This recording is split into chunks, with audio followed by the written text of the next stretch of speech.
No more lectures or lecturing, chapter 10. So, as leaders, as team managers, as parents, we tend to think far into the future in terms of long term consequences for our team members, for our kids, and what is right for them. And so, what we fail to realize is that kids or not mature team members, they can't really think that something that they do now will lead to something else in the future that'll lead to something else, like A leading to B leading to C. So the far reaching consequences not everyone can think of. So as parents and teachers, it's our responsibility to break things down for our kids, for our team members, so that they can think independently and arrive at conclusions as to what is right for them. So this was a major key learning for me, which is a lot of people can't really think abstract. So when we start lecturing them, when we start telling them what's good for them, let's be compassionate and maybe attack the problem by breaking it down for them. Also, lecturing doesn't give a lot of good feeling to the other person. When we lecture someone, they feel a sense of being cut off.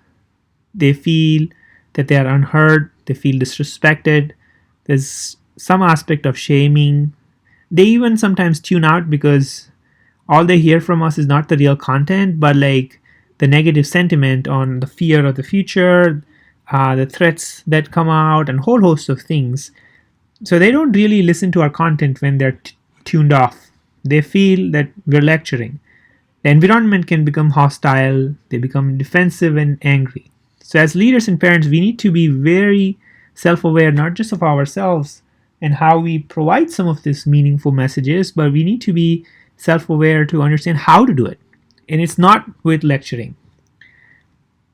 Because think about this, all kids and all team members, they have this deep desire to prove that they are doing the right thing and that they are in control of their destiny. And as parents, if we start lecturing them, then our intervention of lecturing, maybe it's with good intention, will backfire. So even if the child wants to listen to us, they'll not listen. So how we communicate is super important. So no more lecturing. But then what to do? Provide choices. This gives kids a sense of control. Talk to them with short, concrete phrases. Use short, concrete phrases.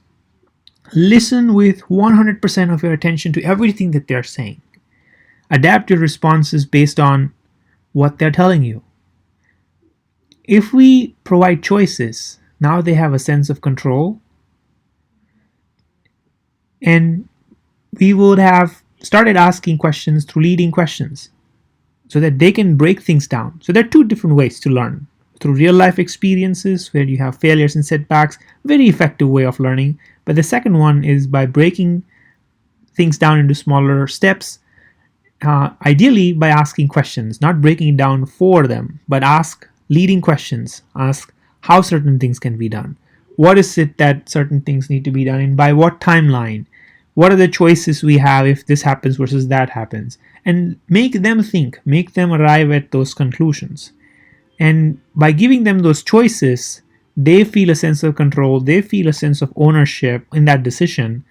And when you talk precisely, concretely, with short phrases, they also listen to you instead of a long lecture of far future consequences. Keep it short. Listen fully into what they're saying and adapt your responses. So no more lecturing. Thanks.